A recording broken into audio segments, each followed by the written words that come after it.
Mapagpalang araw po sa ating lahat. Ako nga po pala si Angel John Agner at welcome po sa aking 365 Daily Devotion ni Pastor Russell Ocampo Seminar Edition. At ngayong araw po ay March 23, 2025 at ang topic po natin ngayong araw ay Doctrine. Gaano kahalaga ang pag-aaral ng doktrina? At ang scripture po natin ngayong araw ay Titus chapter 1 verse 9. Sabi po dito, he must hold firm to the trustworthy word as top, so that he may be able to give instructions in sound doctrine and also the rebuke those who contradict it. Yan sa Tagalog po. Dapat na kanyang pinanghahawakan mabuti ang tapat na salita ayon sa turo upang mapangaral siya ng wastong aral at mabulaanan ang mga sumasalungat dito. Sabi po dito na ang doctrine is the Christian theology. Doctrine refers to the fundamental teachings and belief derived from the Bible that define the Christian faith. These teachings provides a framework for understanding God's salvation and Christ and church and the Christian life.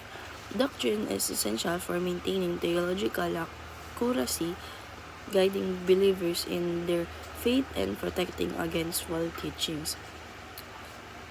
Sabi po sa ating teaching number 1, doctrine is unavoidable.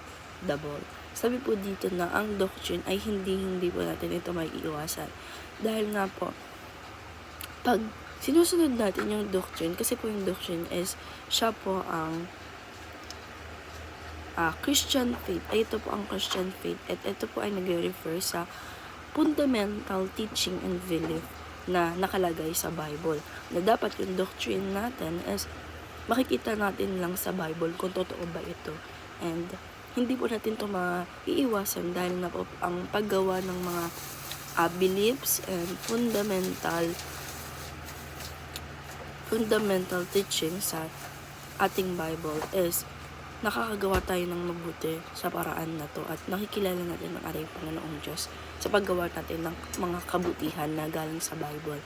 And teaching number 2, studying doctrine is loving God with all your mind. Sabi naman po dito na pag tayo po ay nagbabasa or inaaral po natin yung doctrine, yung teachings, yung beliefs ng nasa Bible is ito po ay refers na pinamahal natin ang ating Panginoong Diyos at nilalagay natin siya sa puso at isip natin. And teaching number 3, right doctrine lead to right living. Sabi naman po dito na pag tayo po ay susunod natin yung tamang doctrine, yung right na doctrine is nag-leads to sa right living, na mamuhay tayo ng tama. And application number 1, seek the Spirit guidance as you study the Bible. Sabi po dito na i-apply po natin sa sarili natin na dahil nga po yung Bible is ang nag-sort po nito, ang Holy Spirit. So, seek the Spirit guidance. Makikita po natin yung guidance ng ating Holy Spirit pag tayo po ay sinusunod natin yung doctrine na nagmula sa Bible. And